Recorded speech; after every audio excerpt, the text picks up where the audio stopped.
Masuk ke pembahasan selanjutnya, ini membahas mengenai jenis-jenis peta. Jadi banyak banget jenis peta itu, bisa berdasarkan isi, skala, keadaan objek, bentuk, ataupun dari sumber datanya. Kita bahas satu-satu mulai dari berdasarkan isi.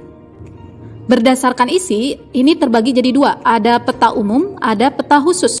Peta umum adalah peta yang menggambarkan seluruh bentuk kenampakan alam yang ada di permukaan bumi. Contoh di sini ada peta korografi. Peta korografi ini memberikan informasi kepada kita nih apa aja yang terjadi di permukaan bumi dari suatu wilayah.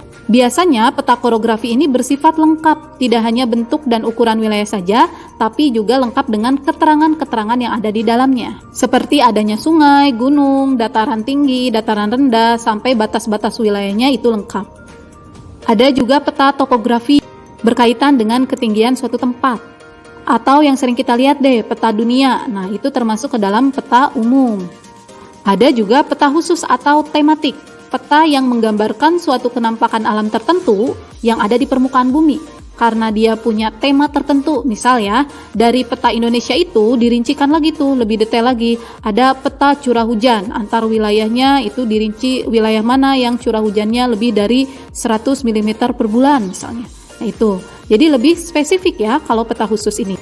Contoh lainnya ada peta tata guna lahan Desa Tarunajaya di sini. Jadi dia menampilkan pemukiman atau misalnya perkebunan dan sebagainya. Selanjutnya ada contoh peta persebaran kepadatan penduduk. Berarti khusus menjelaskan tentang kepadatan penduduk di wilayah mana nih yang paling banyak di Indonesia. Itu adalah peta tematik atau khusus.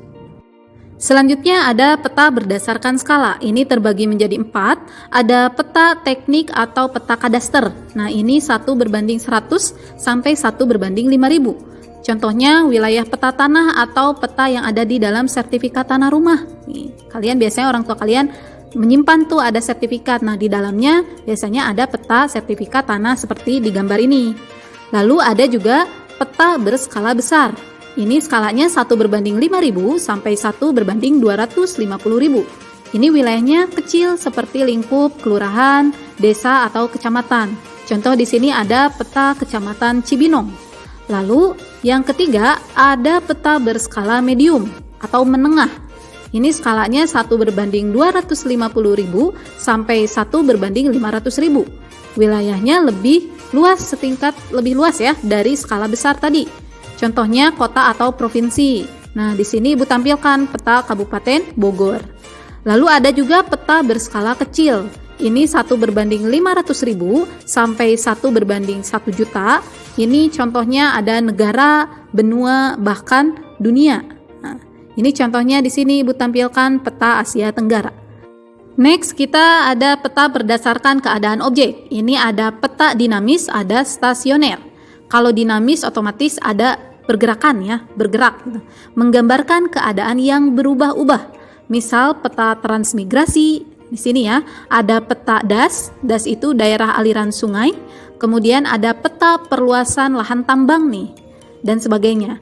Nah, kenapa disebut peta dinamis ini? Karena setiap tahun bisa saja atau setiap jangka waktunya itu lebih sering berubah. Ya, setiap tahun baik per 2 tahun, per 5 tahun itu sering berubahnya gitu. Itu makanya dinyatakan sebagai peta dinamis. Lalu ada juga peta stasioner, menggambarkan keadaan yang stabil, statis ya. Misal peta tanah, peta wilayah, peta geologi dan sebagainya. Jadi kalau misalnya ada peta wilayah itu enggak akan berubah tiap bulan, tiap tahun, biasanya per jangkanya per 10 tahun gitu baru diubah peta wilayah yang baru misalnya. Atau peta tanah, itu dari dulu jenis tanahnya di wilayah sana itu sama dengan 10 tahun yang akan datang. Atau peta geologi juga jarang berubah. Kaitannya dengan struktur geologi, struktur tanah, struktur batuan dan jadi itu yang membedakan keadaan objek. Jadi ada dinamis, ada stasioner.